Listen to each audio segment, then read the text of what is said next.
con su presencia, con su asistencia.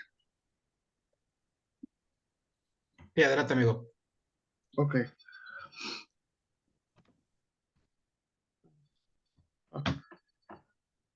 Muy buenas tardes para Derecho Disciplinario de México. Es un verdadero gusto contar con su asistencia para este 12º evento de divulgación gratuita, la conferencia El nuevo Derecho Disciplinario en México, preventivo y garantista, el caso del Estado de México, a cargo del doctor Javier Vargas Zempoaltecatl, secretario de la Contraloría del Gobierno del Estado de México, a quien agradecemos su generosidad por compartir su tiempo y conocimiento para con los demás.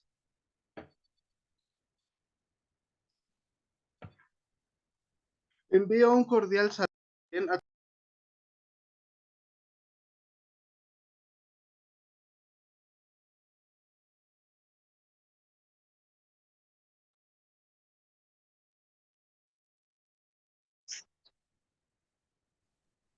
Tiene apagado su micrófono. Estimado Alberto, se apagó tu micrófono. ¿Me escuchan? Claro que sí, amigo. Si gustas, ya pasar a la lectura de la semblanza de nuestro invitado, para aprovechar aquí los tiempos. Bueno.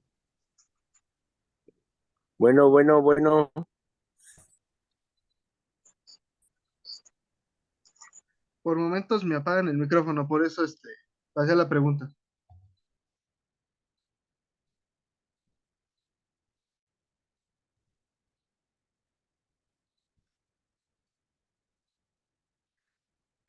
El doctor Javier, el doctor Javier Vargas Zempoaltecatl es abogado por la UNAM, graduado con honores y merecedor de la Medalla al Mérito Universitario Gavino Barreda, por obtener el más alto aprovechamiento con un promedio general de 10. Es maestro en Derecho por la UNAM y en Políticas Anticorrupción por la Universidad de Salamanca en España. Es doctor en Derecho especializado en Derecho Disciplinario con 32 años de experiencia en el servicio público.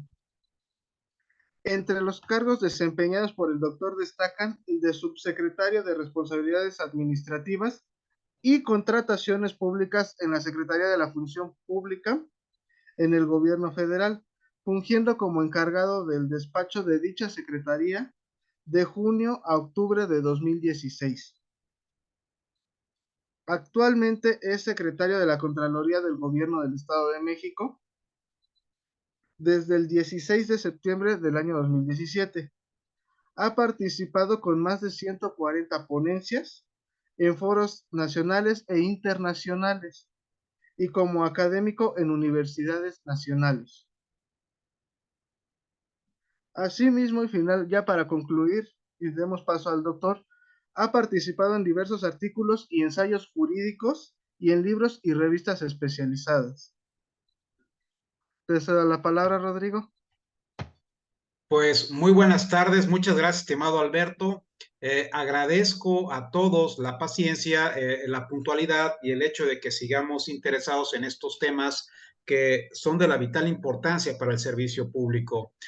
Para su servidor, Rodrigo Rodríguez Sánchez, y para la comunidad de Derecho Disciplinario MX, es un verdadero gusto contar con la asistencia del doctor Javier, que sabemos que por su calidad y función como servidor público encargado de la Secretaría de la Contraloría de una entidad tan grande e importante como lo es el Estado de México, tuvo la generosidad de disponer de su agenda para regalarnos esta conferencia totalmente gratuita para todos los interesados en el derecho disciplinario, en el régimen de responsabilidades administrativas de nuestras leyes de responsabilidades administrativas. Estimado doctor Javier, reciba de manera pública mi agradecimiento, un fuerte abrazo desde Jalapa, Veracruz, México, hasta el Estado de México. Y déjeme decirle que Derecho Disciplinario MX es una comunidad siempre creciente, siempre interesada en estos temas y siempre dispuesta a generar este tipo de espacios para que todos los operadores del régimen disciplinario, personas interesadas, servidores públicos preocupados por mejorar su función, puedan tener una opción de formación y de capacitación totalmente gratuita. Insisto, las conferencias, eventos de divulgación y demás actividades de Derecho Disciplinario MX se deben única y exclusivamente a la generosidad de nuestros expertos invitados. Y pues miren, el doctor Javier, aparte de ser un servidor público con bastante experiencia, muy comprometido, un académico, un interesado en la divulgación de estas actividades, también ha escrito, y de hecho es el motivo por el cual, o el motivo, mejor dicho, el motivo que da origen a esta conferencia, participó activamente en el libro colectivo La responsabilidad administrativa en el Estado mexicano, una obra colectiva que concentra una serie de ensayos y artículos bastante interesantes. Este libro, junto con otros de esta editorial Tirando Blanco, han sido recomendados a toda la comunidad de Derecho Disciplinario MX. Pues, estimado doctor, le agradecemos bastante que esté con nosotros. Déjeme decirle que hay operadores de todo el país, autoridades investigadoras, resolutoras, substanciadoras, abogados postulantes en materia disciplinaria, académicos interesados en esta importante materia del derecho, servidores públicos que vienen a escuchar precisamente de qué trata el régimen disciplinario o el nuevo derecho disciplinario. Estimado doctor Javier, reciba un fuerte abrazo, nuestro agradecimiento, el micrófono, la cámara y nuestras atenciones son todas suyas, perdón, y se encuentra en la disponibilidad para compartir contenido si es que así lo desea. Muchas, muchas gracias. Muy buenas tardes a todos y todos. Muchas gracias por esta extraordinaria bienvenida. Gracias a nuestro amigo Alberto Balbuena por la generosa presentación, pero sobre todo al doctor Rodrigo Rodríguez por este gran esfuerzo de la comunidad disciplinaria, amable invitación, y sobre todo quiero ofrecer una sentida disculpa. Venimos de una reunión allá por el rumbo de Santa Fe. Estaba previsto para que estuviera yo aquí en este lugar antes de las 6 de la tarde y se fue a casi 2 horas. Una disculpa, de verdad, me siento muy apenado. El tiempo es lo más valioso que tenemos en nuestra existencia y pues bueno, agradezco su paciencia, su comprensión y sin más, bueno, pues yo quisiera iniciar con la presentación. Esta tarde, pues como se ha comentado, estaremos hablando, como lo comentaba el doctor Rodríguez, el origen de todo esto, pues deriva de una colaboración que tuvimos el año pasado, precisamente hace un año, dentro de una publicación importante. Ha habido varias, sin embargo, esta última que se comentaba, pues resalta precisamente la compilación de varios especialistas en esta materia, ¿no? Entonces, espérenme, aquí ya no me veo. Ah, caray.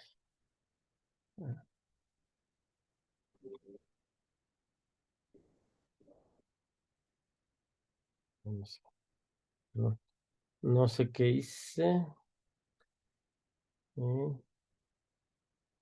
Y ya no veo, ya no los veo. No sé, ¿me escuchan? ¿Me veo? Perdónenme. Sí, doctor, usted se ve y se Sí. escucha Ah, perfectamente. entonces, ya está, Doctor, no, antes de continuar, sí, entendemos que sí, el Estado de México y su dígame. gobierno están en una transición. Sabemos que estas jornadas y estas situaciones se dan. Y le comentaba aquí a nuestros compañeros y asistentes que esto finalmente redobla el mérito de su generosidad y de su interés por compartir estos importantes temas. Entonces, por nuestra parte no hay absolutamente nada. Al contrario, se fueron incrementando el número de asistentes. Entonces, vamos a despreocuparnos de esa situación. Muchas gracias. Muchas gracias. No, al contrario, muchas gracias, muy amable a todos. Ya por aquí eh, ya tenemos la presentación. Eh,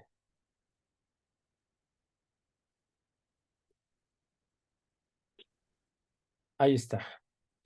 Entonces, pues bueno, el nombre pues es precisamente de la presentación, hace referencia a esta nueva era, la llamamos nosotros, de lo que es el derecho disciplinario en nuestro país, pero que además lo identificamos en dos aspectos, ¿no? El aspecto preventivo y el aspecto correctivo. Dentro del aspecto preventivo, pues precisamente a continuación compartiré con ustedes la experiencia de la visión del gobierno, del actual titular del Poder Ejecutivo, de resaltar o dar una preferencia a este aspecto preventivo. Y dentro del aspecto correctivo, pues la parte garantista, ¿no? Que precisamente de ahí la denominación. Como todos sabemos, ustedes son especialistas, todos los que me están haciendo el favor de escuchar, especialistas en esta materia, pues el derecho disciplinario actualmente en nuestro país tiene su base jurídica constitucional en lo que conocemos como la reforma constitucional anticorrupción, que ya cumplió 8 años, fue publicada el 27 de mayo del año 2015, comprendió la modificación a 14 artículos de nuestra Carta Magna, comprendidos en su mayoría en el título cuarto, precisamente las responsabilidades de los servidores públicos. Con esta reforma se amplía esta disciplina también a particulares. Hay todo un aparato, todo un esquema, ¿verdad? Que algunos han llamado pues complejo, que algunos han criticado, que algunos han incluso comentado o llegado a afirmar que pues no ha funcionado y que lejos de resolver o coadyuvar al combate a la corrupción lo ha venido a complicar. En opinión de su servidor, ha sido un gran esfuerzo, es un esquema complejo, obviamente que responde a un problema muy complejo y en el cual pues participamos todas las autoridades implicadas en este grave problema para si no es para su desaparición, sí para inhibirlo. Y bueno, pues así es conceptualizado precisamente el Sistema Nacional Anticorrupción con una instancia de coordinación entre todas las autoridades competentes en tres aspectos: la prevención, la detección y la sanción de faltas administrativas o hechos de corrupción, en donde además se le da una participación activa a la ciudadanía en los órganos colegiados que conforman este sistema. Este sistema, bueno, pues tiene dentro de su razón de ser, su origen, diversos compromisos internacionales de nuestro país, básicamente en estos tres, que son los más importantes en materia anticorrupción, que es la Convención Interamericana contra la Corrupción de los órganos de Estados Americanos, de la OEA, la Convención para combatir el cohecho de servidores públicos extranjeros en transacciones comerciales internacionales, de la OCDE, y la Convención de las Naciones Unidas contra la Corrupción. Es ahí, a partir de donde surge una primera iniciativa, en parte, y en el camino, allá a finales de 2012, cuando se presenta la primera iniciativa, pues se presenta una serie de...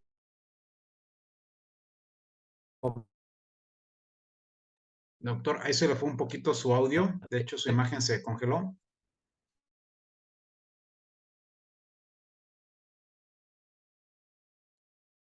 Creo que Ella se... Pero, se le está yendo el audio otra vez, doctor. De hecho, la imagen sigue congelada. Digamos, la imagen de usted de su video. ah,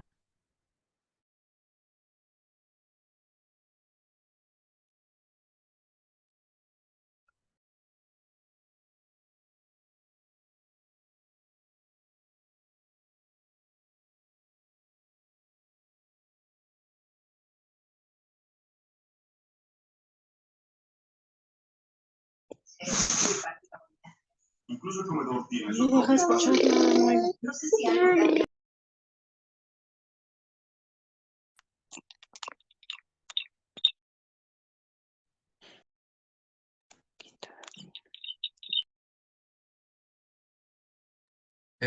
Parece que se perdió la conexión de nuestro invitado. Vamos a darle unos minutitos en los que se incorpora de nuevo.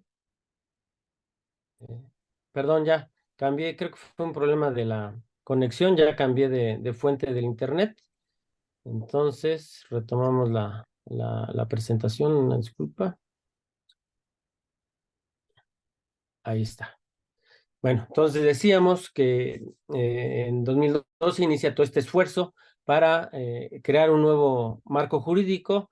Principalmente, o una de las razones fundamentales, fue dar cumplimiento en materia administrativa y complementar lo que ya se había hecho en materia penal a partir de los compromisos internacionales en los instrumentos que en esta materia se habían suscrito por parte de nuestro país, que aquí en esta pantalla pues hacemos referencia a los tres principales, el de la OCDE, el de la OEA y el de la ONU. A partir de ahí se da esta reforma en 2015, en el año 2018, en el mes de julio, 2016, perdón, 18 de julio de 2016, es decir, hace 7 años, se expide todo el marco regulatorio a través de leyes secundarias que tienen el carácter de leyes generales y que, por lo tanto, rigen a todas las autoridades, a todos los órdenes de gobierno y a todas las autoridades que tenemos competencias en estas materias. Se expiden 7 leyes, 4 nuevas, 3 reformas, que, bueno, el día de hoy no es el objeto de esta plática ahondar en este tema, simplemente aquí las enumeramos, las mencionamos y vamos a centrar nuestra atención esta tarde en la Ley General de Responsabilidades Administrativas, donde precisamente dentro de su artículo 2, que es donde se prevé el objeto de regulación de aplicación de esta Ley General de Responsabilidades Administrativas, decíamos a todas las autoridades en esta materia, con independencia del orden de gobierno al que pertenezcan,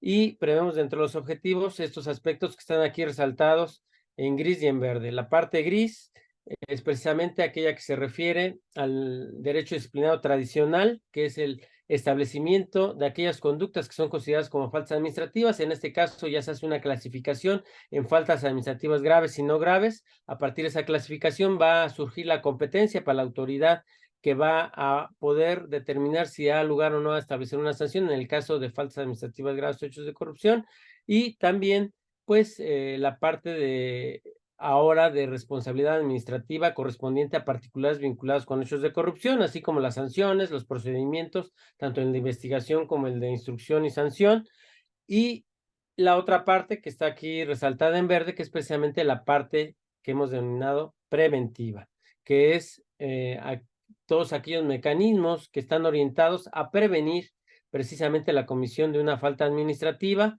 a partir de un nuevo marco jurídico relacionado con la ética y la integridad en el servicio público.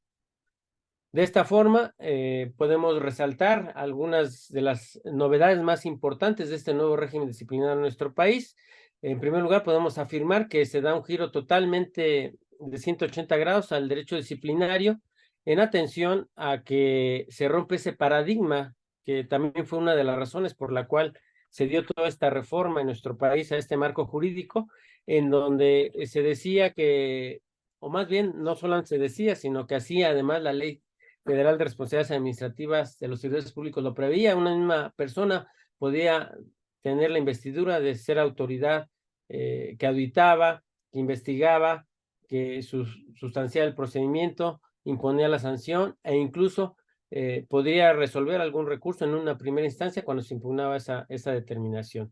Ahora, con este nuevo régimen, tanto en faltas administrativas graves o no graves, en el caso de faltas graves, pues decíamos que hay una autoridad exclusiva para sancionar, que como sabemos son los tribunales de justicia administrativa. Es decir, se crea un organismo autónomo con independencia o plena autonomía de la autoridad que lleva a cabo todas las fases anteriores. Pero además, incluso tratándose de faltas administrativas no graves, el nuevo régimen establece una distinción y denomina estas autoridades que bajo ninguna circunstancia podrán depositarse en la misma persona. Y se prevén las fases de investigación, sustanciación y resolución. Se crea ese tribunal, se distinguen 3 autoridades en consecuencia: la investigadora, la sustanciadora, la resolutora. Se regula, decíamos, la actuación de la autoridad investigadora en las faltas administrativas y recobra particular importancia esta autoridad porque es precisamente la que va a calificar. Primero va a determinar si hay elementos suficientes para presumir la comisión de una falta administrativa, y de ser así, va a ser la competente para calificar esa falta y por lo tanto determinar la competencia de quién va a ser la autoridad que va a poder sancionar en su caso esa falta administrativa. Anteriormente, pues no se tenía previsto ninguna regulación en materia Antes de que llueva. en las leyes Antes de que disciplinarias. llueva. Sí. Perdón, creo que alguien o algunos tienen su micrófono prendido. Ya lo pagamos, estimado doctor. Una disculpa. No, al contrario. Decíamos, dentro de las novedades ahora se prevé no solamente la etapa de investigación, sino que también se establece toda una regulación en la propia Ley General de Responsabilidades Administrativas. Se amplía también la regulación del procedimiento de responsabilidades. Anteriormente, la ley federal y las leyes estatales, que eran un espejo de la Ley Federal de Responsabilidades Administrativas de los Servidores Públicos, prácticamente en un artículo preveían todo el procedimiento, cómo iniciaba con la notificación de la citación a garantía de audiencia, y todo lo demás se hacía de manera a través de la aplicación supletoria de leyes ajenas a la ley de responsabilidades.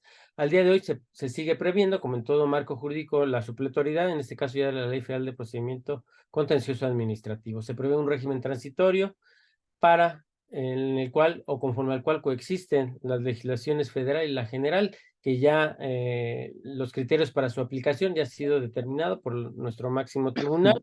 El día de hoy tampoco vamos a ahondar en el tema. Existen nuevas reglas para la interrupción de los plazos de prescripción de la facultad sancionatoria. Como sabemos anteriormente, únicamente o expresamente se señalaba que una vez que se notificaba el oficio citatorio a garantía de audiencia, se suspendían o se interrumpían esos plazos. Al día de hoy, la Ley General de Responsabilidades, por una parte, prevé que este plazo se interrumpe con la emisión del IPRA o del informe de presunta responsabilidad administrativa. En otro artículo, en la misma ley, se señala que esta interrupción se va a dar cuando la autoridad sustanciadora admita ese IPRA. Y finalmente, la Corte ha dicho que con independencia del acto que se considere, lo importante es que para que se materialice esa interrupción de conteo de plazos, pues lo importante es que el presunto infractor sea notificado, sea cual sea el acto, sea la emisión del IPRA, sea la admisión del IPRA o sea el emplazamiento respectivo. Tenemos también como novedad pues la figura de la defensa pública en materia de responsabilidades administrativas de los servidores públicos, que en nuestro país pues surge precisamente a partir de esta reforma.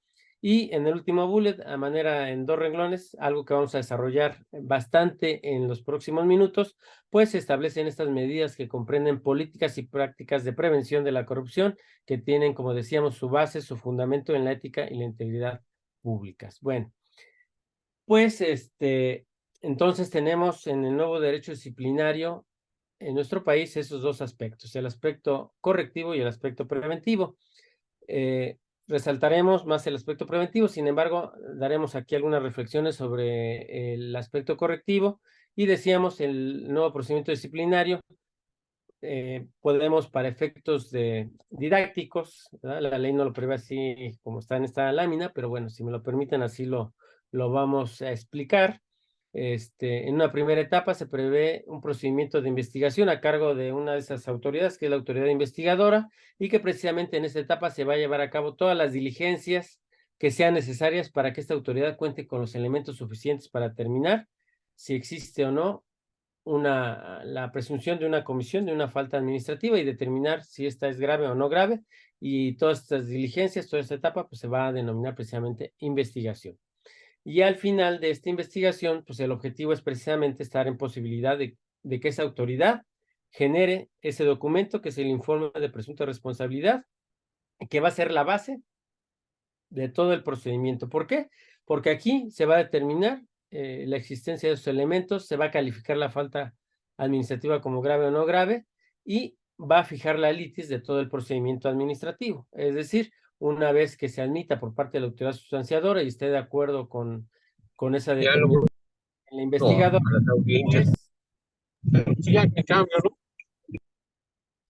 pues podrá, se iniciará ya formalmente el procedimiento disciplinario, se citará garantía de audiencia, y sobre de eso continuará hasta que llegue al tribunal, tratándose de una falta administrativa grave. Todas las impugnaciones no no podrá salirse de esa litis de lo que haya determinado la propia autoridad investigadora. La segunda etapa, pues es propiamente dicho ya el procedimiento de responsabilidades, lo lleva a cabo la autoridad sustanciadora y es precisamente, decíamos, comprende la admisión del IPRA, la citación al presunto responsable, la celebración de la audiencia inicial, la parte de ofrecimiento de pruebas y alegatos en el caso de faltas administrativas no graves. En el caso de graves, pues se quedará hasta el desahogo de la audiencia inicial y ya la parte de la autoridad resolutora, tratándose de graves, pues lo sabemos, lo será el Tribunal de Justicia Administrativa, que va a valorar estas pruebas, va a llevar a ordenar las diligencias necesarias para su desahogo y dictará la resolución correspondiente.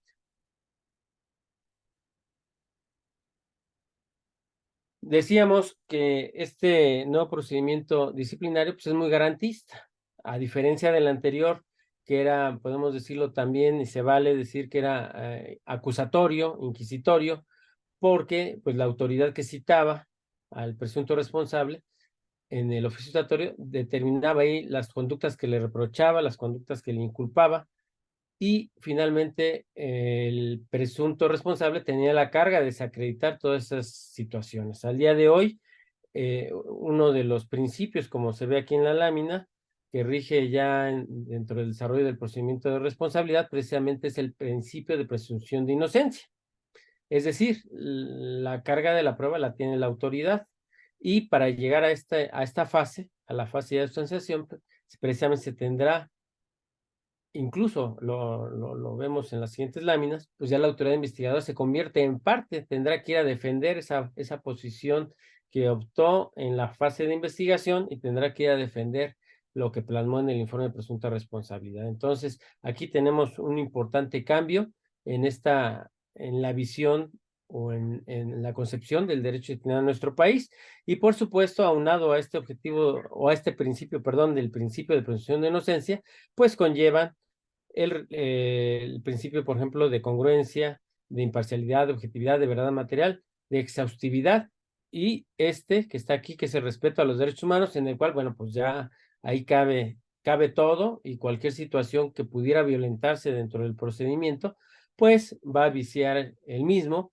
y en su momento, pues podrá ser causa de que sea invalidada la resolución respectiva. En la parte de investigación, como vemos aquí, prácticamente son los mismos, hay una diferencia solamente en cuanto a dos principios, pero de ahí que esa afirmación de que el nuevo derecho disciplinario en nuestro país, a partir de la reforma del año 2015, sea un régimen garantista y no un régimen acusatorio, inquisitorio, como existía anteriormente.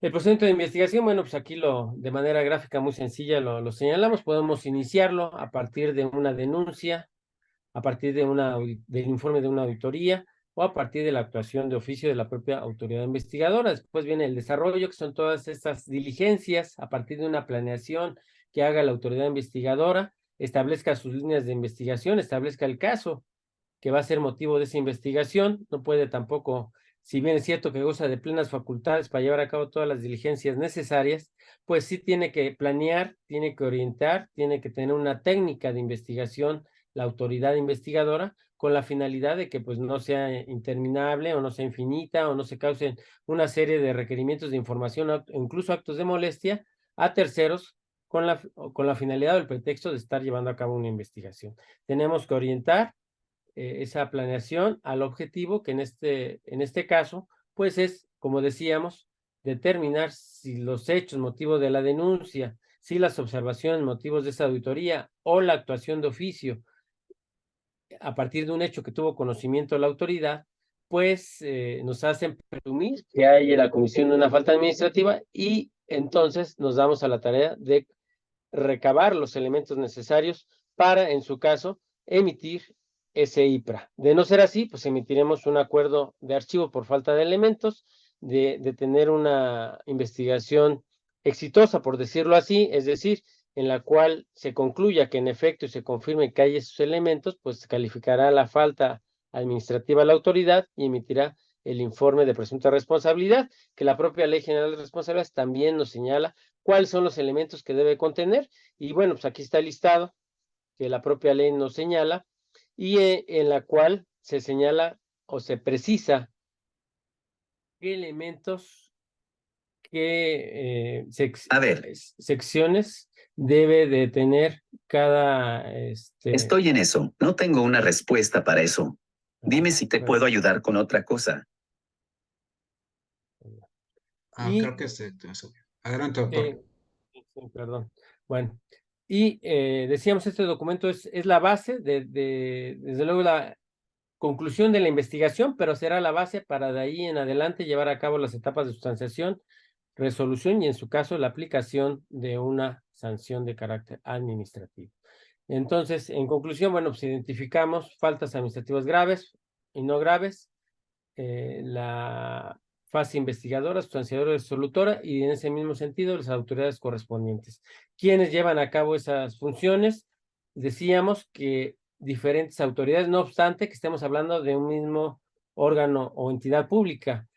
Aquí a manera de ejemplo citamos, por ejemplo, la Secretaría de la Función Pública, que puede ser autoridad investigadora, sustanciadora y resolutora, incluso tratándose de faltas administrativas no graves. De manera general, es decir, como dependencia, como un todo, pero al interior, cada una de estas funciones la tiene que realizar una unidad administrativa diferente. Así, la fase de investigación, la autoridad investigadora tendrá ese carácter, la Dirección General de Denuncias e Investigaciones. Una vez que se agota esa fase, la sustanciadora lo será la Dirección General de Responsabilidades. Si son faltas administrativas no graves, será la misma Dirección General de Responsabilidades la que resuelva. Si son graves, pues agotará la audiencia inicial y lo turnará el expediente al Tribunal Federal de Justicia Administrativa. Y lo mismo sucederá a nivel de órganos internos de control o a nivel de una secretaría en el ámbito estatal. Y decíamos, dentro del nuevo procedimiento disciplinario, a diferencia del modelo tradicional o anterior, en el cual las partes eran únicamente el presunto responsable y la autoridad que lleva a cabo todo el procedimiento, ahora la ley da esta característica de parte en el procedimiento disciplinario, desde luego al servidor público que tiene la calidad, o el servidor público o incluso el particular que está señalado como presunto responsable. La autoridad investigadora es parte, de ahí es una de las razones también importantes por las cuales no puede también sustanciar. Decíamos, es la que genera el IPRA, es la que va a ir a defender, incluso en todo el camino que tiene que recorrer hasta la emisión de la resolución, estar defendiendo su posición y estar aportando, en su caso, los elementos para que la autoridad sustanciadora y la resolutora, bueno, pues determinen si coinciden o no con el punto de vista de la autoridad investigadora. Y decíamos, el particular, en el caso de que sea un hecho de corrupción o una falta administrativa grave vinculada a un servidor público. Y finalmente, la ley nos dice que cualquier tercero a quienes pudiera afectar la resolución, incluido el denunciante.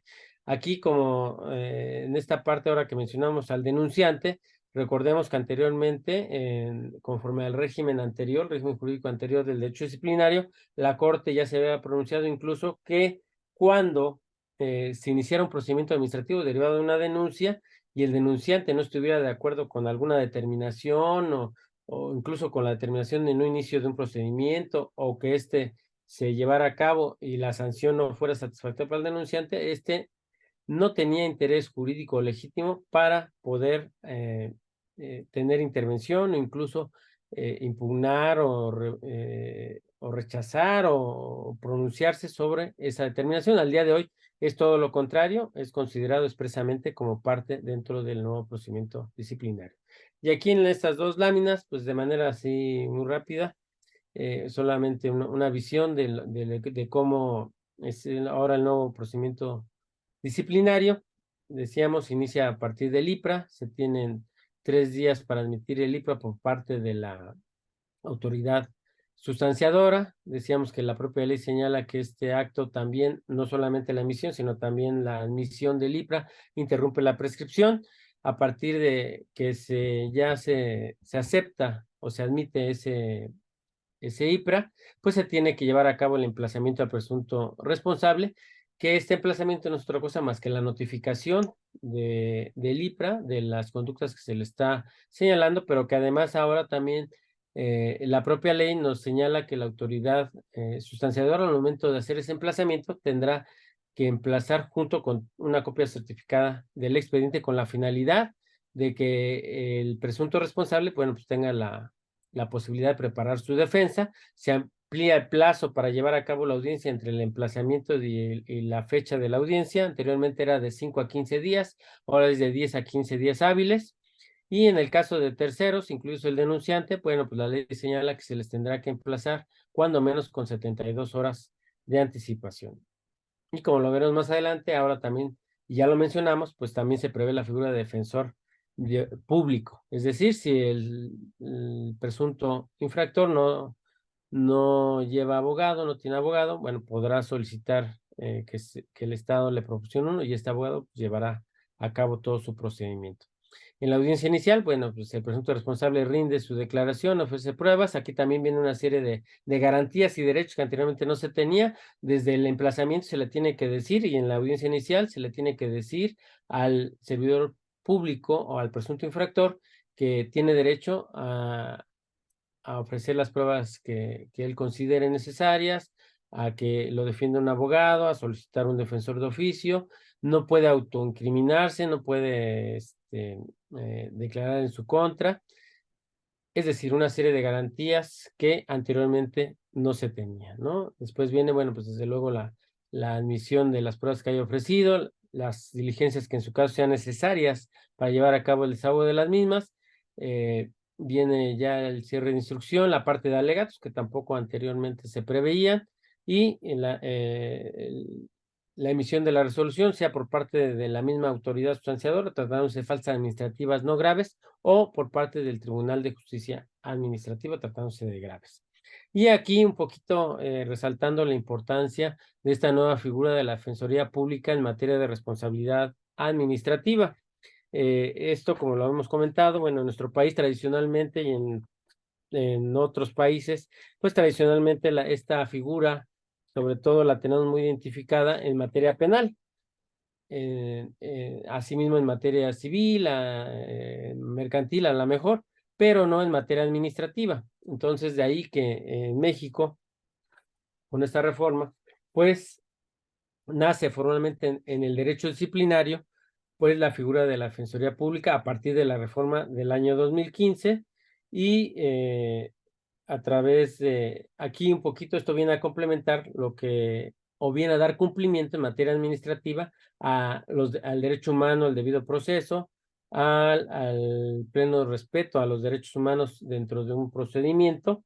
Y al día de hoy, bueno, pues tenemos esta garantía, este derecho humano, finalmente viene a ser también un derecho humano, es que tiene por objetivo garantizar que la persona presunta responsable tenga su derecho a defenderse personalmente o a ser asistido por un defensor perito en la materia, y que de no contar con un defensor le será nombrado uno que comúnmente conocemos como de oficio, pero realmente se trata de un defensor público, y que este defensor público tendrá que tener el perfil adecuado para que haga valer y respetar el debido proceso del presunto infractor. Hasta ahí yo dejaría la parte del aspecto correctivo del derecho disciplinario en nuestro país, al amparo de este nuevo marco jurídico que comprende el Sistema Nacional Anticorrupción. Y ahora pasaríamos a lo que hemos denominado el aspecto preventivo del nuevo derecho disciplinario en nuestro país.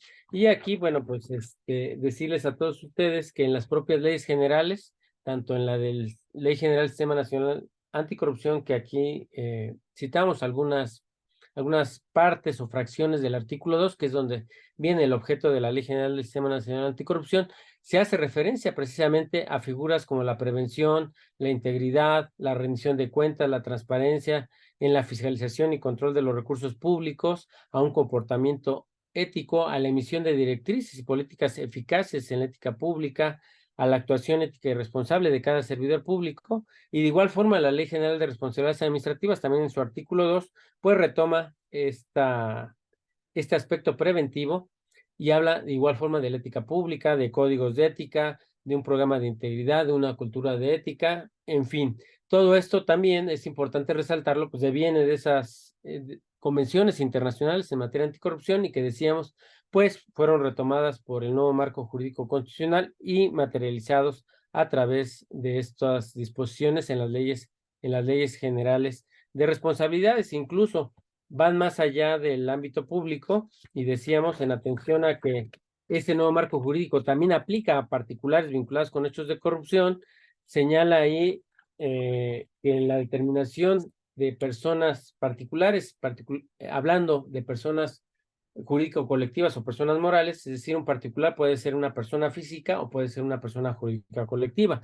En el caso de del segundo supuesto, es una persona moral y que ésta esté involucrada dentro de un procedimiento, de una responsabilidad o determinación de una responsabilidad administrativa, pues será importante, será un atenuante en la determinación de la sanción el que esta empresa, que esta persona jurídica tenga una política de integridad al interior de esa organización privada. ¿Y cuáles son los aspectos que considera la Ley General de Responsabilidades como parte integrante de esa política de integridad? Pues la existencia de un manual de organización y procedimientos donde de manera clara y completa se señale cuáles son las funciones de cada una de las áreas, las líneas de mando, el liderazgo, en fin, toda la estructura que comprende esta organización, la existencia desde luego de un código de conducta debidamente publicado, difundido, notificado, socializado entre todos los integrantes de la organización, sistemas adecuados y eficaces de control, vigilancia y de auditoría,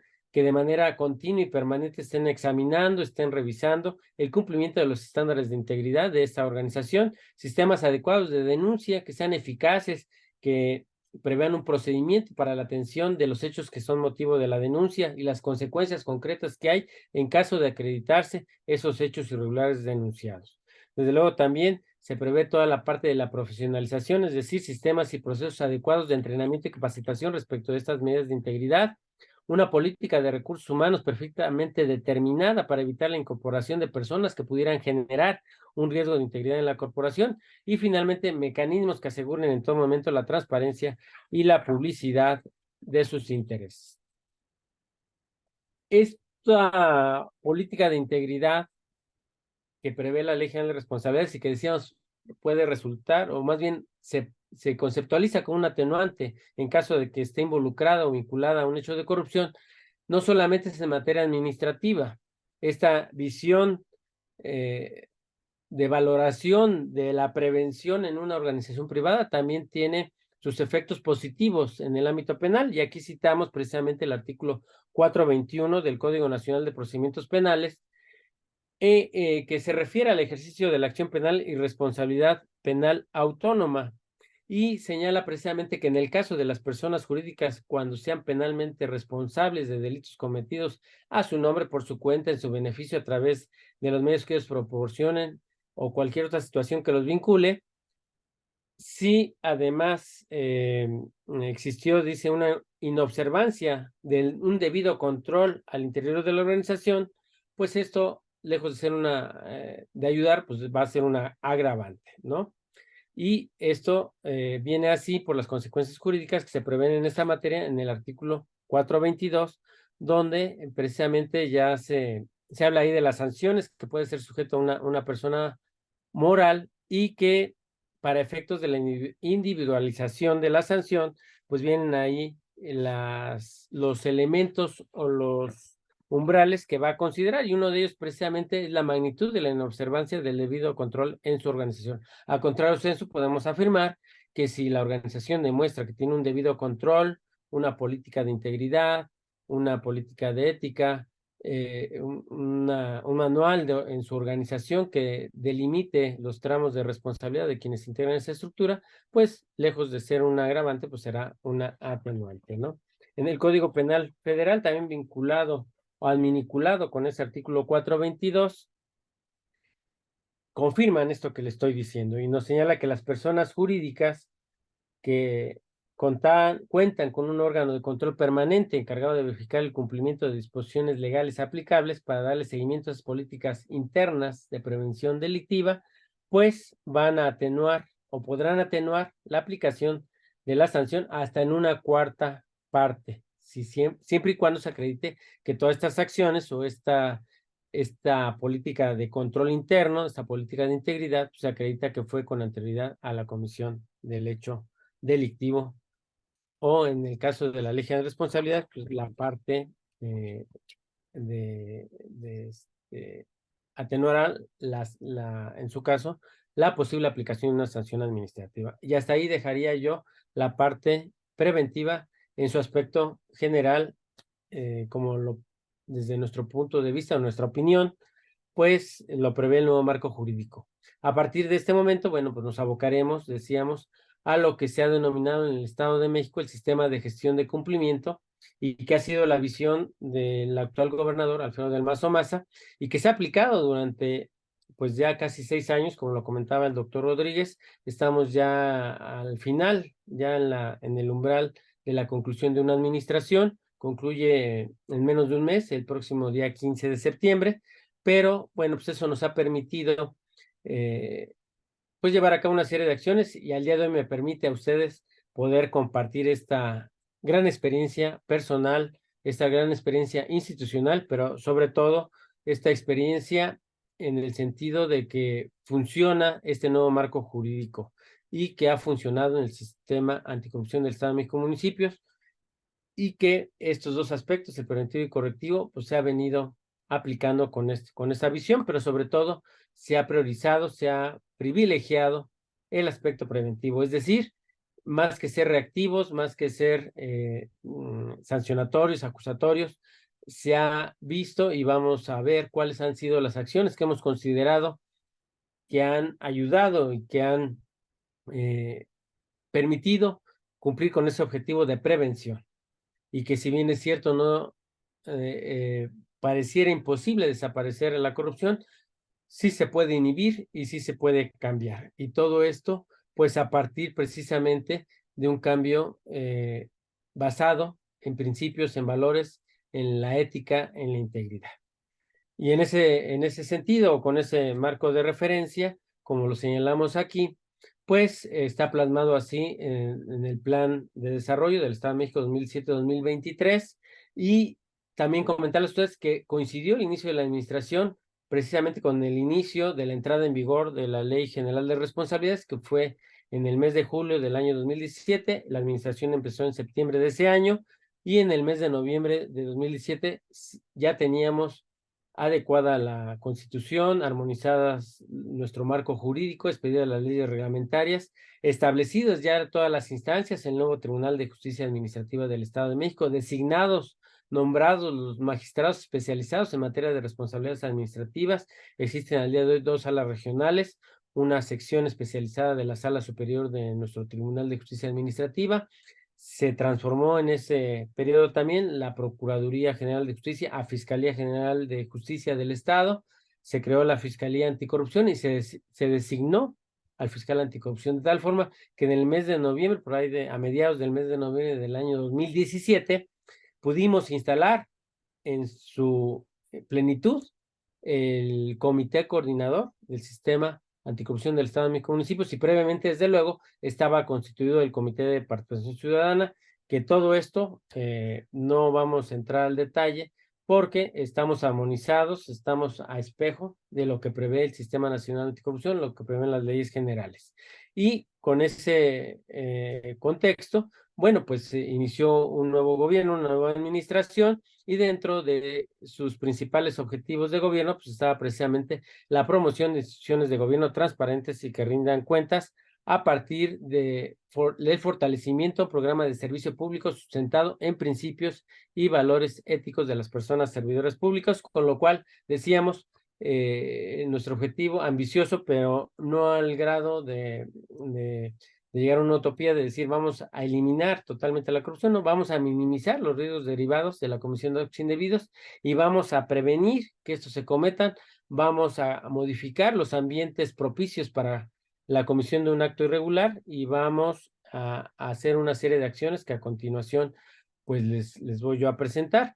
A todo esto pues les denominamos precisamente sistema de gestión de cumplimiento normativo, que también, bueno, pues es conocido al día de hoy como compliance. Pudiéramos identificarlo con esa figura, como un conjunto de procedimientos y buenas prácticas para asegurar precisamente el cumplimiento de todas las obligaciones normativas y ejecutar las políticas internas, con la finalidad de que identifiquemos aquellas situaciones, circunstancias que pudieran convertirse en riesgos, en obstáculos para llegar al objetivo, para llegar al cumplimiento que nos marca la ley a través de diversas acciones preventivas de control interno, de gestión en la institución. Y consideramos 5 aspectos principales.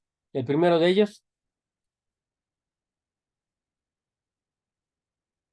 es la profesionalización de los servidores públicos, la certificación de procesos y riesgos, la ética e integridad en el servicio público, la automatización de procesos a través del uso de tecnologías de información y comunicaciones, y desde luego la implementación del control interno en todas las dependencias y organismos auxiliares que integramos el Poder Ejecutivo en el Gobierno del Estado de México. ¿A qué se refiere esto de la profesionalización en el servicio público? Está referido, y esto no es solamente porque se le ocurrió al gobernador, ¿no? Esto es incumplimiento a lo que prevé la propia Ley General de Responsabilidades Administrativas, que señala que las personas titulares de los órganos internos de control y de las áreas no podrán ser designadas de manera arbitraria, subjetiva, sino que tendrán que hacerse a través de un procedimiento que atienda a principios de transparencia, de equidad, proporcionalidad. A partir de ahí se diseñó, se desarrolló en el Estado de México un sistema de selección, designación, evaluación y permanencia de titulares de órganos internos de control, donde intervienen 2 entidades públicas ajenas a la Secretaría de la Contraloría. Tampoco somos juez y parte nosotros para determinar quién está en aptitud de llevar a cabo esta función. Todo esto también, en esto consideramos también por ahí una propuesta de política pública de designación de órganos internos, de titulares de órganos internos de control, que se gestó en el Comité Coordinador del Sistema Nacional Anticorrupción. Entonces, a partir de ahí se diseñó este sistema. Se comprenden al día de hoy 2 evaluaciones, una técnica y una psicológica, decíamos, por entidades públicas ajenas a la Secretaría de la Contraloría. La parte técnica la lleva a cabo un organismo descentralizado denominado Instituto Hacendario del Estado de México, que está especializado precisamente en la certificación de competencias laborales de servidores públicos, tanto estatales como municipales. Ellos aplican esta prueba técnica. Una vez que se evalúa y lo aprueba la persona que pretende ocupar un cargo de titular de órgano de control, viene la evaluación psicológica que lo lleva a cabo el Centro de Control de Confianza del Estado de México, que pertenece a la Secretaría de Seguridad. Ahí se lleva a cabo pues, una serie de pruebas, y una vez acreditadas estas evaluaciones, finalmente tienen una entrevista en la Secretaría de la Contraloría, y ahí se determina si es apto o no esta persona. Y una vez que se designó, decíamos, hay de manera permanente y periódicamente una serie de evaluaciones basadas en 3 indicadores, que los mencionamos aquí, indicadores de desempeño, y que son precisamente derivados de las actividades sustantivas de un órgano de control, que es el área de auditoría, que está representado aquí por esta figura. Tenemos un sistema, es el SAEB, el Sistema de Auditorías a Recursos Federales y Estatales. Luego la parte de la tarea de investigación a través del Sistema de Atención Mexiquense, y finalmente en la parte de responsabilidades a través del SIR, el Sistema Integral de Responsabilidades. A partir de esos indicadores, bueno, pues se obtiene una calificación. Adicionalmente a esto, hacemos una evaluación de la calidad de auditorías. Y ya a partir de ese resultado determinamos si es apto esa persona que fue designada hace un año o hace unos meses en el cargo, y si no es apta, bueno, pues será removida y será designada en su lugar una persona que sí cubra este perfil. Adicionalmente a esto, comentarles que en el año 2020, en coordinación con este instituto, generamos la norma institucional de competencia laboral para dirigir las acciones de órgano interno de control. Al día de hoy, la mayoría de los titulares de los órganos internos de control, de las áreas sustantivas de auditoría, de investigación y de responsabilidades, así como en las oficinas centrales de la Secretaría, se cuenta con esa certificación, ¿sí? ¿Cómo coadyuvamos a que se lleve a cabo esta certificación, estas evaluaciones? Bueno, pues en el año 2019 suscribimos un convenio con nuestra máxima casa de estudios en el estado y generamos a nivel nacional la primera maestría en Contraloría Gubernamental, totalmente alineada al nuevo marco jurídico, un programa elaborado por quienes participamos en todos estos procesos, en todas estas actividades de prevención, investigación y sanción. y lo llevamos o lo elevamos a la calidad de maestría. Posteriormente, se generó también a nivel de diplomado, el diplomado superior en Contraloría Gubernamental. El día de hoy vamos ya en la 4ª generación de esta maestría. Cada generación pues es de entre 20 y 30 compañeros y básicamente se ha privilegiado que sean servidores públicos pues que desempeñen estas funciones. La segunda acción pues, es la certificación de procesos. Al día de hoy, de hace muchos años, la Secretaría de la Contraloría cuenta con una serie de certificaciones. Yo quisiera resaltar las que tenemos aquí, 2 de ellas. La del Sistema de Gestión de Calidad, bajo la norma ISO 9001-2015, que como sabemos, con esta norma, bueno, pues lo que hace es documentar todos nuestros procesos. Al día de hoy tenemos certificados todos los procesos sustantivos y adjetivos de la Secretaría, y con esto aseguramos que los procesos que día a día llevamos, los servidores públicos responsables de esos procesos tendrán que observar pues los manuales respectivos certificados bajo este sistema. Y obviamente esos manuales en su momento y permanentemente están armonizados con las leyes generales, con las leyes específicas en nuestro estado, y aquí, bueno, pues inhibimos o eliminamos la arbitrariedad que con el cambio de titular del órgano interno de control, de la Dirección General de Investigación, de la Dirección General de Responsabilidades, pues se cambien ahí criterios o estilos y caigamos en arbitrariedades, en subjetividades, ¿no? Con independencia de la persona que esté, está obligado el titular y los abogados dictaminadores, los subdirectores, los jefes de departamento a observar lo que señala este sistema. Y si no es así, bueno, pues incurrirán en una falta administrativa. Y la otra certificación que quiero resaltar es la norma ISO, la norma del sistema de gestión antisoborno bajo la norma ISO 37001-2016, que como su propia denominación lo señala, pues es una norma muy reciente, una norma que se construye sobre el sistema de gestión de calidad y que precisamente su objetivo pues, es prevenir riesgos de corrupción, de soborno. Y fuimos la primera secretaría certificada a nivel nacional, la primera secretaría de la Contraloría, que también obtuvimos esa certificación con una certificadora con reconocimiento no solamente nacional, sino a nivel internacional, y que certifica precisamente esos procesos sustantivos y adjetivos. El otro instrumento, acción de este sistema de gestión de cumplimiento normativo, pues es precisamente la ética y la integridad en el servicio público. Esto también está previsto en el Plan de Desarrollo del Estado y está alineado también a los lineamientos que ha emitido el Sistema Nacional Anticorrupción. Así lo señala la Ley General de Responsabilidades. Y bueno, pues aquí viene el objetivo: impulsar el combate a la corrupción, impulsar mecanismos de instituciones de control y fomentar una cultura de legalidad. Decíamos promover que las instituciones que conformamos la administración pública del Estado de México seamos transparentes, que rindamos cuentas, y todo esto a través de una estrategia muy puntual, muy expresa, que aquí la señalamos, que es el fortalecimiento de un programa de servicio público sustentado en principios y valores éticos de las personas servidoras públicas. Y la principal línea de acción pues, es la aplicación de un código de ética. Nuestro código de ética deviene del año 2019, está alineado a las directrices que marcó el Comité Coordinador del Sistema Nacional Anticorrupción y, bueno, pues obliga a todos los servidores públicos de la Administración Pública del Estado de México. Aquí están los principios rectores del servicio público que también atienden a las leyes generales, a las directrices del Comité Coordinador, los valores, y que estos están reflejados en nuestro código de ética, ¿no? Las reglas de integridad que también hacen posible, pues, cumplir con este objetivo. Y a partir de ese código de ética, como sabemos, se tiene que expedir ya cada organización, en este caso cada dependencia, cada organismo descentralizado, su propio código de conducta, que no es otra cosa más que el instrumento que nos permite aterrizar, materializar, llevar en el día a día esos principios, esos valores de nuestro código de ética a la dependencia en la cual estamos y conforme al objetivo de la misma. Entonces, ¿esto con qué finalidad? Bueno, con la finalidad de adecuar y de facilitar a los servidores públicos la observancia de esos principios y valores.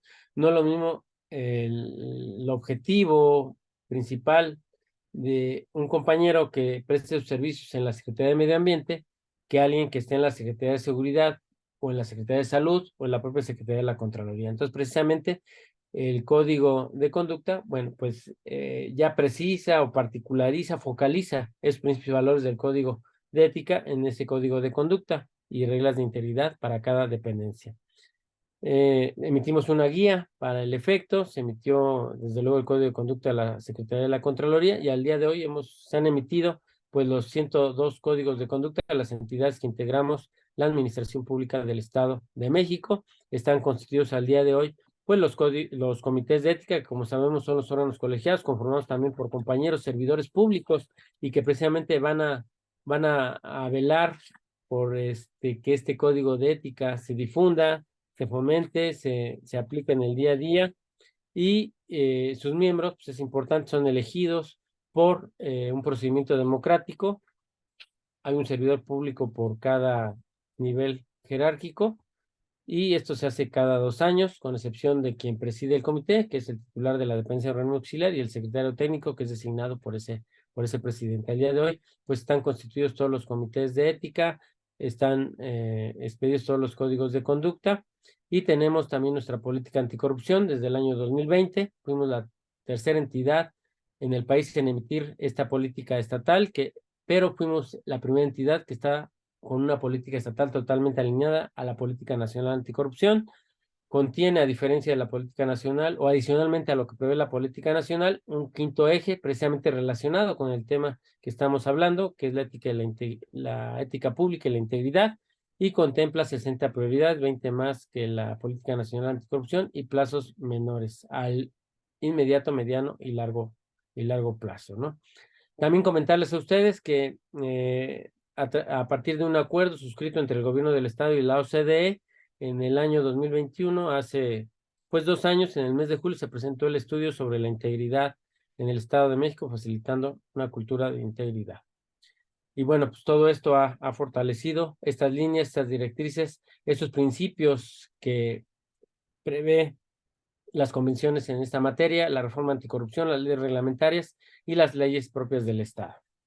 Ahora pasaremos al siguiente aspecto, que es el uso de tecnologías de información y comunicaciones como un elemento de control, como un elemento de prevención que nos permite inhibir, decíamos, la comisión de actos al disminuir las posibilidades o las áreas de riesgo de cometer un acto indebido. El día de hoy contamos con pues, varios sistemas al interior de la Secretaría de la Contraloría. Aquí en esta gráfica pues les voy a mencionar algunos. Por ejemplo, el SAEF es el sistema en el cual se registra y se le da seguimiento a todas las auditorías a partir del programa anual de auditorías que tenemos. El SICOSO, por ejemplo, se refiere a la Contraloría Social. El REI es un registro estatal de inspectores que tenemos.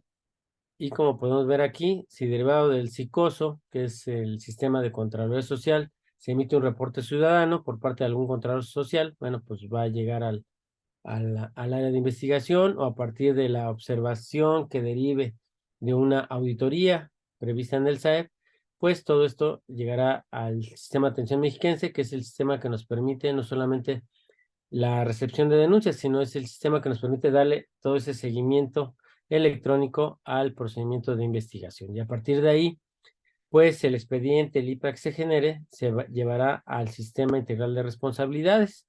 Y de ahí también tenemos un módulo que opera el Tribunal de Justicia Administrativa para el registro de las resoluciones de inhabilitación, una vez emitida la resolución correspondiente y que está ya causada. Entonces aquí lo que yo les quiero resaltar es que con independencia del expediente físico que llevamos y que no hay otra forma de agotar el procedimiento hasta el día de hoy, conforme al marco jurídico actual, tenemos paralelamente un expediente electrónico, si me permiten esa denominación, que se va transfiriendo, se va comunicando a través de estos sistemas, y que los registros de las observaciones de los presuntos responsables simplemente se pasan de un sistema a otro, pero ya no se pueden modificar sin razón o sin causa por alguno de los servidores públicos que intervienen aquí.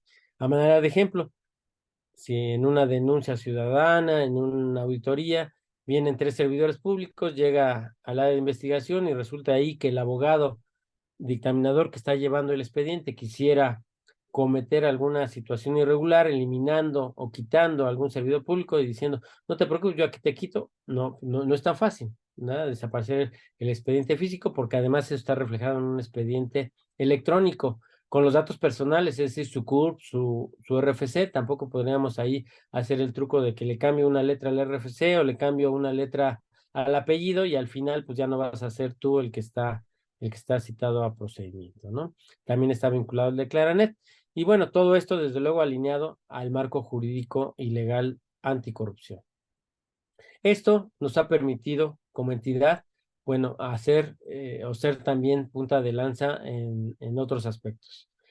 Por ejemplo, fuimos la primera entidad federativa en interconectarnos a la Plataforma Digital Nacional en su versión beta, como se señala en la lámina, que en ese momento, bueno, solamente preveía 2 sistemas, que era el sistema de servidores públicos que intervienen en contrataciones públicas y el de los sancionados, ¿no? Fuimos junto con la Secretaría de la Función Pública la primera entidad federativa, gracias, digamos, a esta infraestructura con la cual ya contamos. También eso nos permitió con la Autoridad Superior de la Federación, que como sabemos a partir del año 2020 implementó a nivel legal el buzón digital, que es una herramienta que permite llevar a cabo auditorías 100% electrónicas y que paralelamente nosotros desarrollamos en el Estado un sistema de trazabilidad del Estado de México denominado CITRAEM, que nos permite llevar a cabo el registro, control y seguimiento de los recursos públicos desde la planeación, administración, ejercicio, comprobación y cierre,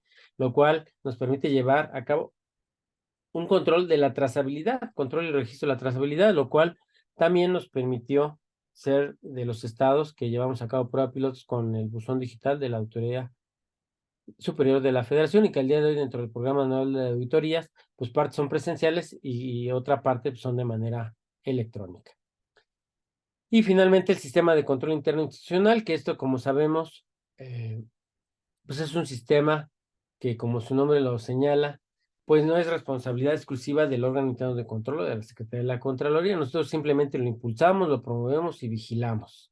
Al final, este sistema de control interno es responsabilidad, pues, del titular. Él es el que preside este sistema, del titular de la organización, en este caso de la Secretaría o del organismo descentralizado de que se trate, con toda la estructura de primer nivel. Y ¿por qué? Porque ellos son, pues, los que tienen la responsabilidad de cumplir con el objetivo de esa organización, de esa dependencia, quienes conocen y quienes tendrán a través de ese sistema, pues, precisamente esta política preventiva de identificar los riesgos que pudieran poner o hacer vulnerable el cumplimiento de ese objetivo, ¿no? Al día de hoy, pues, desde el inicio de la administración se ha promovido, al día de hoy están establecidos los COCODIS, que son los comités de control de desempeño institucional, donde precisamente participan esta alta dirección y todos los integrantes de primer nivel de la organización, y participa el titular del órgano interno de control, coadyuvando, supervisando, vigilando que se lleve a cabo toda esta situación.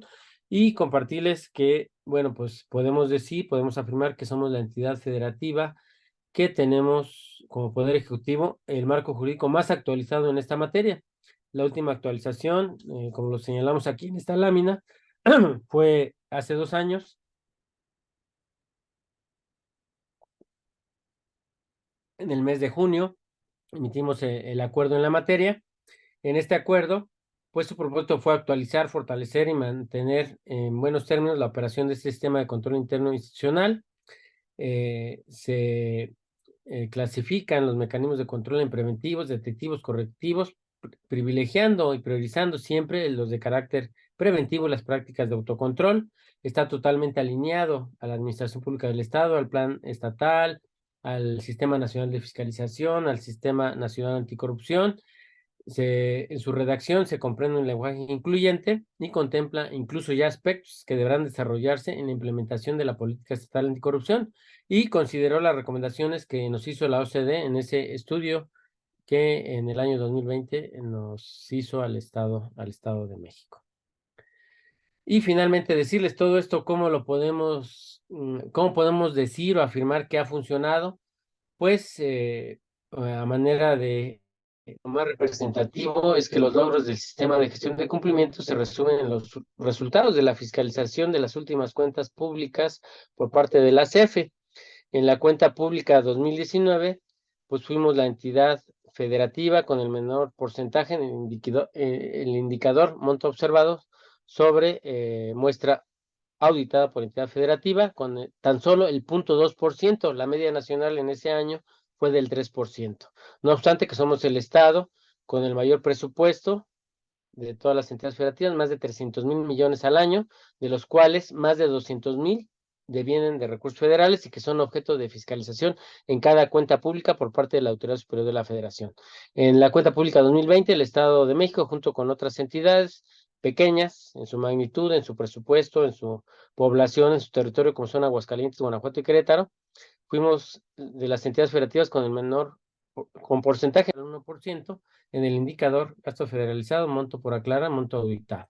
Y en el primer informe de la cuenta pública 2021 salimos sin Estoy aquí para ayudarte. sin observaciones. Conoce a Siri en apple.com/MX Siri. Y con esto,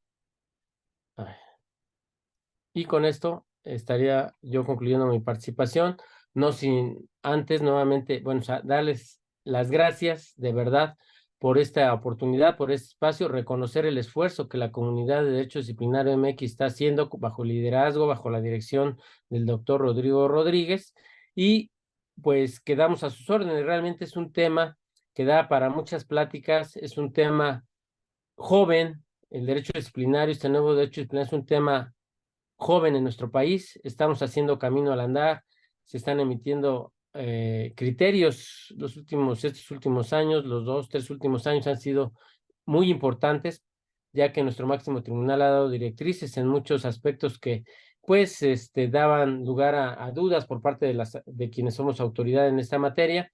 Entonces, simplemente el día de hoy, pues compartir con ustedes esta experiencia en el Estado de México, a manera de opinión, a manera de reflexión, pues para mí es muy grato y pues quedo a sus órdenes, doctor. No sé si haya algún espacio todavía de intercambiar puntos de vista. Yo estoy a sus órdenes. Muchísimas gracias.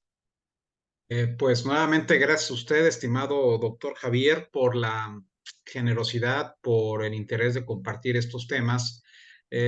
Realmente resulta muy enriquecedor para todos los operadores del régimen de distintas partes del país conocer las experiencias, los avances, los retos, los problemas que ha experimentado una secretaría de la Contraloría o una Contraloría General como es la de un estado tan grande, tan importante como lo es el Estado de México. Cuando uno lee sus marco jurídico, su marco normativo, estas acciones que implementan, pues quisiera mostrarlos a nuestras entidades. A mí me llama poderosamente la atención el esfuerzo que hacen sobre la profesionalización del personal de los integrantes de los órganos de control. ¿Por qué?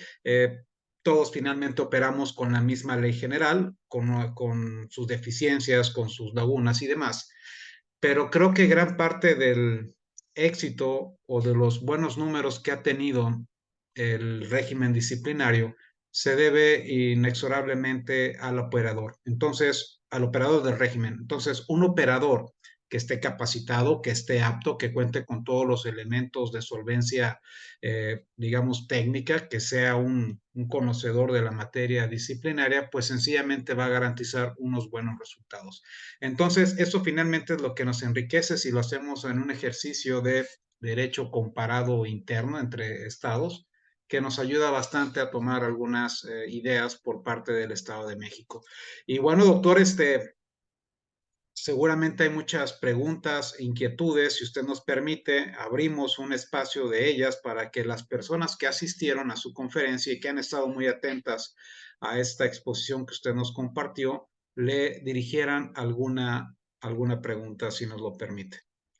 Y si es así, les pediría a nuestros amigos y compañeros que se sirvan a levantar la mano y hacer el cuestionamiento, la pregunta al doctor Javier, procurando ser, digamos, lo más concreto y breves posibles. Entonces, en un ejercicio de que levanten la mano ahí a través de la función de Zoom, vamos dándole la palabra.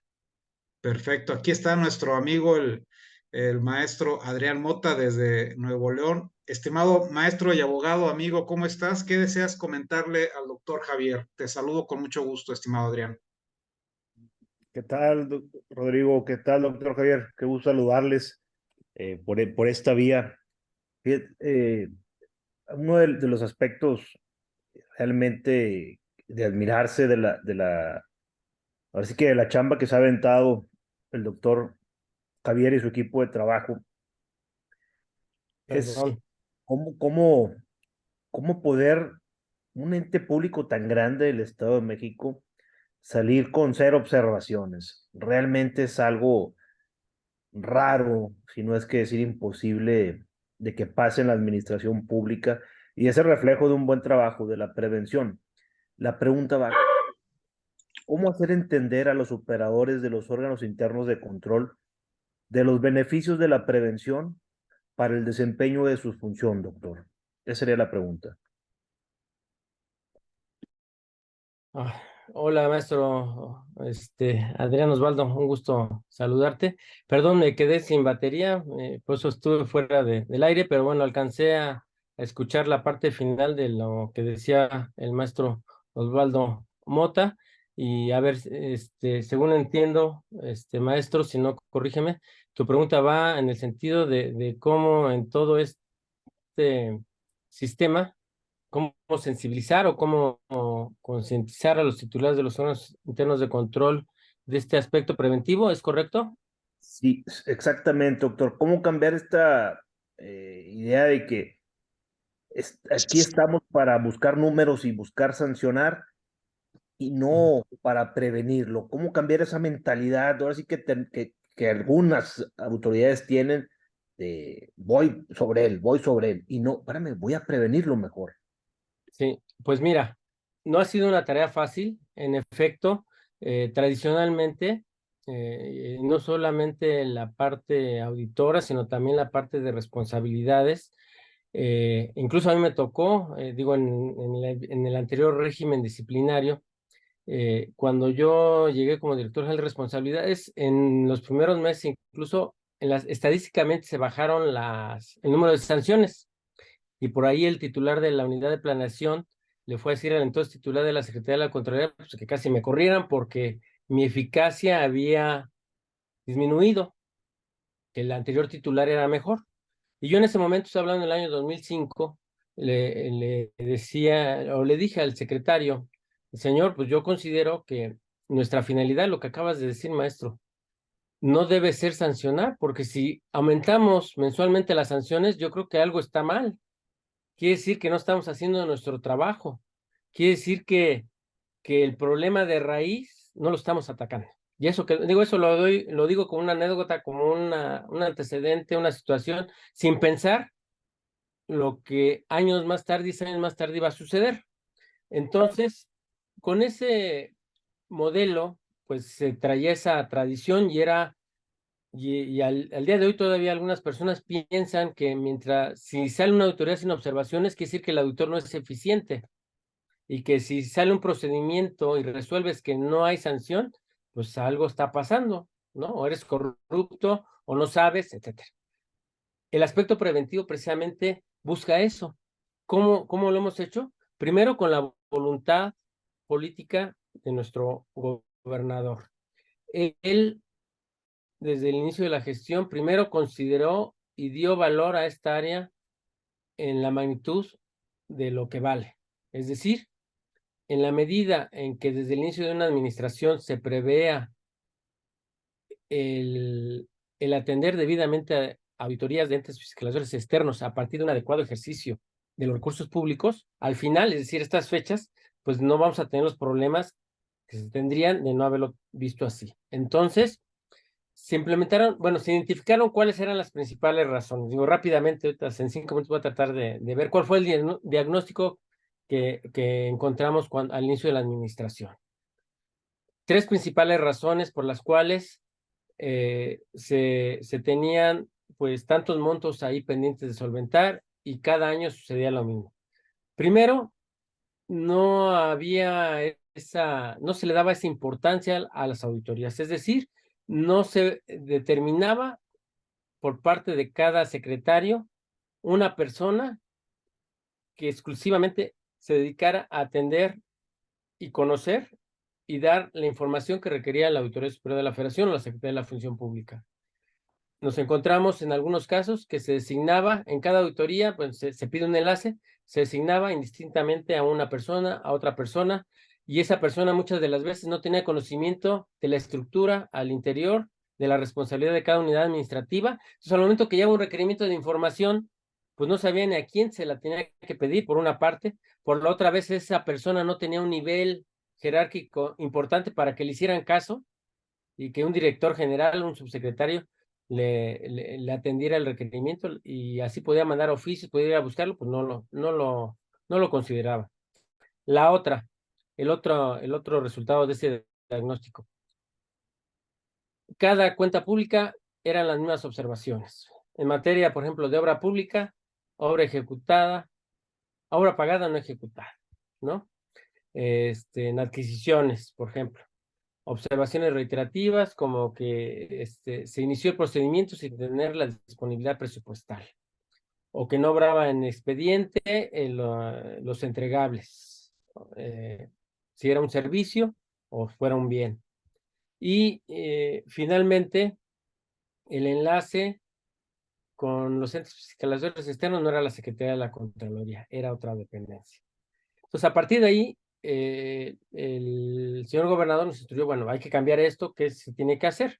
Bueno, se determinó a partir de ese momento que cada secretario tenía que designar un enlace con el suficiente nivel y de inmediato que tuviera una comunicación directa con el titular de la dependencia, que conociera perfectamente la organización interna, la estructura y las funciones, de tal forma que a diferencia, me faltó el último punto del diagnóstico, que generalmente en la auditoría no se atendía y todo se dejaba para atenderlo en el área de seguimiento. Entonces, volviendo a la solución, bueno, se designó un enlace, ese enlace ha sido permanente, al menos que se cambie el secretario, bueno, pues cambia el enlace. 2, se deben de atender en tiempo y forma los requerimientos y en todo esto va el acompañamiento de la Secretaría de la Contraloría, desde las oficinas centrales y desde luego los titulares de los órganos internos de control adscritos a cada dependencia de organismo auxiliar, de tal forma que una vez integrada la información que se va a enviar con motivo de la auditoría, la revisemos y veamos que si no es clara, si no es completa, bueno, pues se regrese hasta que quede bien y se envíe. Todo esto aunado a la difusión de principios, de valores, de generar un ambiente de coordinación, de confianza, y que dejen de ver al órgano, y que dejaran de ver al órgano interno de control como un policía, como un enemigo de la organización. Al contrario, nosotros solamente somos coadyuvantes, somos una dependencia transversal, estamos en todas las dependencias, pero al final los objetivos específicos de necesidad de la ciudadanía, como son la salud, el cuidado del medio ambiente, la seguridad, el campo, la cultura, la educación, pues no la tenemos nosotros, la tienen otras dependencias. Esos son los objetivos primordiales, los más importantes, los que tiene que atender el gobierno. Nosotros somos simplemente coadyuvantes. Entonces, sí, en 5 minutos yo podría resumir que fue una tarea titánica, pero se ha logrado. Ahora, aunado a estos mecanismos de selección, de evaluación, donde también pues orientamos precisamente la función de acompañamiento, de prevención de los órganos internos de control. No somos policías, no somos fiscales, no nos tienen que, lejos de tenernos allá en la oficina más lejana y que nunca se acuerden de nosotros, no, al contrario, que nos inviten, que nos digan qué proyectos tienen, que nos pregunten, que demos opiniones sobre cómo llevar a cabo un procedimiento adquisitivo, un procedimiento de contratación, la implementación de una política pública, con la finalidad de que en el camino vayamos con ellos de la mano y al final el producto quede bien, no solamente apegado a la norma, sino también reflejado en un expediente debidamente integrado. Y que al momento que hay una auditoría, bueno, pues contemos con ese expediente, contemos con estos sistemas, este sistema de trazabilidad. Al día de hoy, pues ya todos es medios digitales. Entonces, eso ha facilitado no solamente eso, sino también al día de hoy, pues la entrega-recepción, tenemos todo ordenado, digitalizado, y eso pues nos va a permitir rendir cuentas y ser transparentes. Yo así lo resumiría. No sé si con eso contesto tu palabra, maestro. No, pues excelente. Ahí sobre todo como comenzaste platicando tu anécdota ahí en la función pública, esa no me la sabía, realmente difícil en aquellos tiempos hablar de hacer las cosas bajo este esquema. Y pues ojalá, doctor Chihuahuas, que no se le pierda el seguimiento en los próximos años este buen trabajo que han hecho. Será una lástima para todos los que pertenecemos a esta comunidad de derecho disciplinario que hemos visto el Estado de México como un ejemplo de la prevención. Ojalá y se dé continuidad. Un gusto saludarte, maestro. Al contrario, muchas gracias a ti, gracias por tus comentarios y ojalá que así sea. Gracias. Gracias, estimado amigo Adrián. Gracias, doctor Javier. Si nos lo permite, hay otro compañero que tenía la mano levantada, es el doctor Arturo. Doctor Arturo, ¿qué desea preguntarle al doctor Javier? Es que nada, externar una felicitación al doctor Javier. Tengo el gusto de conocerlo desde que estaba en la Secretaría de la Función Pública. ¿Y qué puedo decir de su profesionalismo y formación? Eso es más que grato escucharlo. Bueno, tengo las siguientes preguntas. Me uno a los comentarios del compañero Adrián y del ponente en relación a que debemos reforzar y encaminar las medidas preventivas. Es una realidad que pese al tiempo que ya estamos operando con este nuevo diseño de sistema de procedimiento de responsabilidad, todavía tenemos un problema con la vinculación de responsabilidades hacia los servidores públicos presuntos responsables. ¿Por qué razón? Bueno, porque simple y sencillamente no se satisface el principio de tipicidad. No existen en muchos entes públicos la normatividad actualizada para poder vincular la responsabilidad al servidor público. Creo que esta política de prevención tiene que estar concatenada con una dinámica de revisión constante de la normatividad que regula el actuar y su actualización del servidor público. Ese es un punto que veo. Y el otro aspecto que también me llama también la atención, hemos dicho, hay que prevenir, hay que capacitar a los servidores públicos, hay que fomentar una cultura de mística de servicio en cada uno de ellos, pero estamos alejándonos en gran parte de capacitar y actualizar a nuestros compañeros servidores públicos que están encargados de las vertientes de control interno, de auditoría y de responsabilidades. Entonces, también ahí considero que debe de impactar la política de prevención para poder tener, a su vez, un engranaje, que es por eso la razón de ser del Sistema Nacional Anticorrupción, un engranaje entre todas las instituciones actoras para poder llegar a buen puerto en un fincamiento, resarcimiento y prevención del aspecto que se busca. Entonces, esa es una situación muy específica. Me llamó mucho la atención, me escucho porque ahí siempre podernos analizar más. Habla usted del artículo 6 del Código Penal Federal en relación al 422. 422 del Código Nacional de Procedimientos Penales habla de un aspecto benéfico para la cuestión del fincamiento de la responsabilidad. Sin embargo, ¿cuál es su opinión cuando la institución, cuando el ente público es omiso en cumplir con el deber que prevé el artículo 6 de la Ley General de Responsabilidades, que prácticamente le impone la obligación de establecer esas medidas de ética e integridad? Si no tenemos esa política de integridad, si no tenemos esa situación que depende del ente público, ¿cómo vamos a poderla aplicar en beneficio del servidor público? ¿Cuál sería esa su opinión?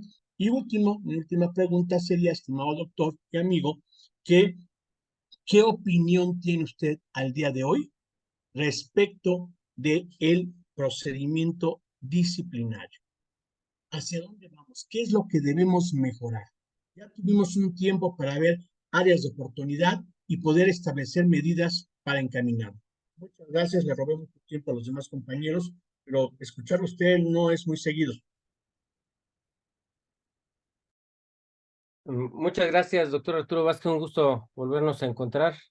Gracias por su generosidad. Y bueno, muy importantes los 4 aspectos que usted está aplicando. Yo creo que coincidimos en todos. El primero de ellos, decía usted, la capacitación de quienes llevan a cabo, capacitación y actualización de quienes llevan a cabo estas importantes funciones. Desde luego ahí coincido yo con usted. La verdad es que, bueno, son una serie de acciones, ¿verdad? Que a veces una administración no alcanza para lograrlas, las tenemos presentes. Yo coincido con usted. Ahí hemos hecho también esfuerzos en cuanto comentamos lo de la maestría, comentábamos lo del diplomado y algunas especializaciones, incluso en universidades privadas que también se han abierto, nos han otorgado becas, en fin, pero es una tarea que se debe hacer de manera permanente, esa actualización, esa profesionalización. El segundo aspecto, usted lo refería, si me recuerda, perdón, ¿cuál era? El segundo. Esto era el análisis que hizo usted de la del Código Penal Federal Sí. en relación al 422 del Código Nacional, contrastado con el sexto de la Ley General. Sí. Es exactamente ahí, el legislador, bueno, está previendo una situación respecto del particular, ¿no? Precisamente de una persona jurídico colectiva. Sin embargo, respecto del ámbito público, está muy bien todo esto, pero ¿qué sucedería? Bueno, no es el caso que ahorita estamos planteando, tampoco el caso del gobierno federal, porque lo tiene, pero pudiera haber situaciones, entidades o gobiernos en los cuales pues no se emite ni el código de ética, no se emite un código de conducta, no hay este enfoque preventivo, por el contrario, solamente es reactivo. Ahí pues yo diría, y vamos al siguiente aspecto, yo creo que es un área de oportunidad donde habría que pues legislar o establecer de alguna forma la obligación, bueno, la obligación ya está, más bien la sanción o la consecuencia de que el responsable, las autoridades responsables de emitir esas políticas, esos códigos, y no lo hacen, bueno, pues ¿qué va a suceder, no? Al día de hoy, pues en efecto no está previsto y bueno, coincido ahí con usted que yo lo vería como un área de oportunidad, ¿no? Y finalmente, ahí pasamos al último aspecto, que con estos años ya de aplicación de este nuevo marco jurídico, particularmente el procedimiento disciplinario, ¿qué aspectos de mejora le veo yo? Pues yo creo que hay varios. Algunos, afortunadamente, con los criterios emitidos por nuestro máximo tribunal, pues ya nos han dado alguna directriz, ya nos han dado luz, ¿verdad? Como decimos, pero aquí lo ideal, y lo decía yo también el otro día en otra plática, pues sería conjuntar todas estas inquietudes, todas pues las carencias que hemos vivido como autoridades investigadoras, sustanciadoras, como servidores públicos sujetos a un procedimiento de este nuevo marco jurídico que como nuevo, pues debe en algún momento revisarse, complementarse, perfeccionarse, y yo creo que ya es un buen momento, ¿no? Entonces, ¿qué le falta? Bueno, pues le faltan algunas situaciones, varias, no nos vamos a decir, pero yo creo que quienes nos dedicamos a esto las tenemos identificadas y ahí pues sería importante también desde mi punto de vista que así como atendemos y la propia ley nos dice que tenemos que estar a las directrices y políticas que marque el Sistema Nacional Anticorrupción, yo creo que sería buen momento para que los integrantes del comité coordinador pues hicieran un proyecto muy ambicioso de integrar un proyecto de iniciativa a la ley de responsabilidades para tratar de subsanar o complementar o mejorar el marco jurídico que tenemos al día de hoy. Y a partir de ahí, bueno, pues ya permearlo, como se hizo en su momento, pues a cada una de las entidades federativas. Yo ahí lo dejaría, doctor Vázquez, y nuevamente, bueno, decirle que pues me da mucho gusto que esté aquí y gracias por el tiempo y las palabras. Siempre es un gusto encontrarse con gente, pues como todos los que están esta tarde aquí, ¿no? Dedicados e interesados en apoyar, en poner el granito de arena a mejorar las cosas. Gracias. Muchas gracias, estimado doctor Arturo y estimado doctor Javier. Si nos lo permite, doctor, haríamos una tercera pregunta, ya para también, entendemos que usted viene una reunión larga y que tiene seguramente más actividades que realizar por esta próxima entrega-recepción. Iríamos con la mano levantada de nuestro amigo José de Jesús Chacón. Estimado José, si deseas hacerle la consulta al doctor Javier de manera breve y concreta, adelante, estimado José.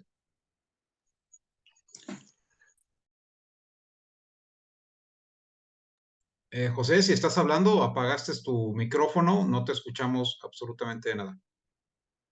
¿Ahí? ¿Sí me escuchan? Sí, perfecto. Sí, gracias. Gracias, maestro. Mire, referente a esta situación que estamos platicando sobre esa ponencia, gran ponencia que ha dado el doctor, se parte de que en el procedimiento se está dando mucho lo que es la cacería de brujas, en su momento dado también los castigos políticos. ¿A qué va esto? Va a las situaciones de cuando se va a un centro, a una Contraloría interna, a una Contraloría interna penitenciaria, se da la situación de que el presunto responsable ya está catalogado como responsable total. Y entonces no estamos dentro del procedimiento, ya está dando que la presunción de inocencia, como establece la Constitución, no se da. ¿Qué propondría usted, doctor, para efecto de que los operadores tuvieran esa posibilidad de ser capacitados para efecto de decir que ese procedimiento debe ser real y conciso? A lo mejor no está mal el procedimiento, sino están mal los operadores. ¿Qué opina usted? Sí, doctor Chacón, muchas gracias por su presencia y su pregunta. Pues ahí ya usted pues ya lo dijo. Ahí no es tanto de la ley, de una reforma, sino más bien de llevar a cabo todas estas acciones preventivas y particularmente esa actividad o esas actividades tan importantes que son la difusión, la profesionalización en el servicio, con la finalidad de crear esa conciencia, esa convicción y de que en el día a día nosotros tenemos que respetar y que lo que yo decía hace un momento, o sea, no somos ni policías, ni jueces, ni estamos condenando anticipadamente a nadie, ni tenemos esa facultad, y si lo hacemos, estamos incurriendo en responsabilidad y estamos abusando de la investidura que tenemos. Entonces, ahí yo creo que lo fundamental es precisamente permear de la cabeza, de la institución de la que se trate, hacia abajo, de quien encabeza el órgano de control en el órgano de gobierno de que se trate, y particularmente, bueno, en esa área que usted comenta que es tan sensible y tan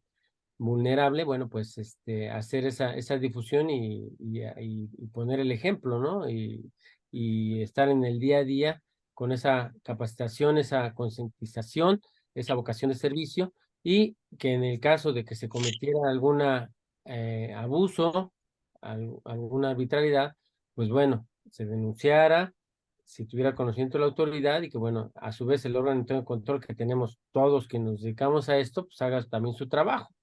Y con eso pues, seguramente podríamos coadyuvar o podríamos inhibir por lo menos que se estén cometiendo esos abusos. Esa sería mi opinión, querido doctor Chacón Olivares. Sí, gracias, doctor. De hecho, sí va enfocada en esa situación, pero más que nada yo me atrevería a decir que en su momento tenemos que cambiar el chip.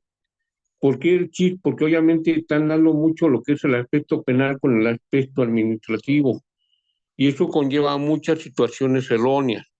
Pero usted lo acaba de decir, hay que fomentar una educación desde la cabeza, es decir, de arriba hacia abajo, no al revés, de abajo hacia arriba. No podemos caprichar de las maneras a los peones para que le den la clase al rey, sino tener que decir al rey que dé esa particularidad de decir, tengo que hacer el trabajo como debe ser. Muchas gracias.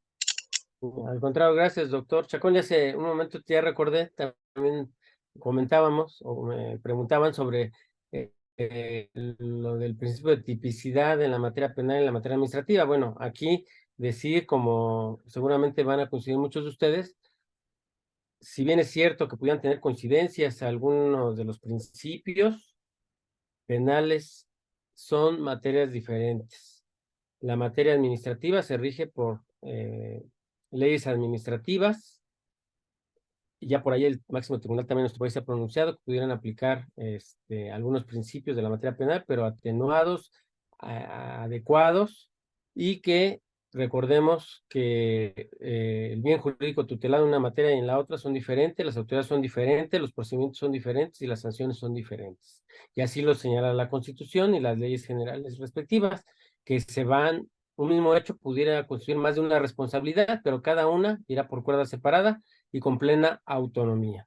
No tenemos que perder de vista eso, y si bien es cierto al día de hoy, por ejemplo, la Ley General de Responsabilidades, en el caso de las faltas administrativas graves, prevé lo que hemos llamado tipos administrativos, y que coinciden esas denominaciones con algunos delitos en materia penal, desde luego, no quiere decir que si estamos hablando, por ejemplo, de peculado en materia administrativa, tengamos que seguir el mismo camino que sigue la Fiscalía y para determinar los elementos del delito de peculado. Aquí estamos hablando de un tipo administrativo que está definido en nuestra legislación. Entonces, es muy importante, y usted lo dijo muy bien, doctor Chacón, es un cambio de chip, es un cambio de idea, es un cambio de visión de los órganos internos de control, de quienes intervenimos como autoridades en estos procedimientos, y tenemos que apegarnos a ese principio de presunción de inocencia, ese principio de verdad material, de coherencia, y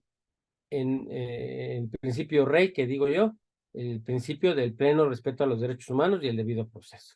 ¿Sí? Gracias. Muchas gracias, estimado doctor Chacón. Muchas gracias, estimado doctor Javier, por atender estas preguntas directas de nuestros asistentes. Estimado doctor, pues sé que hay muchas preguntas que quieren, digamos, aprovecharlo ahorita que lo tienen en línea, pero usted ya compartió sus redes sociales, sus datos de contacto, están aquí en el chat del Zoom.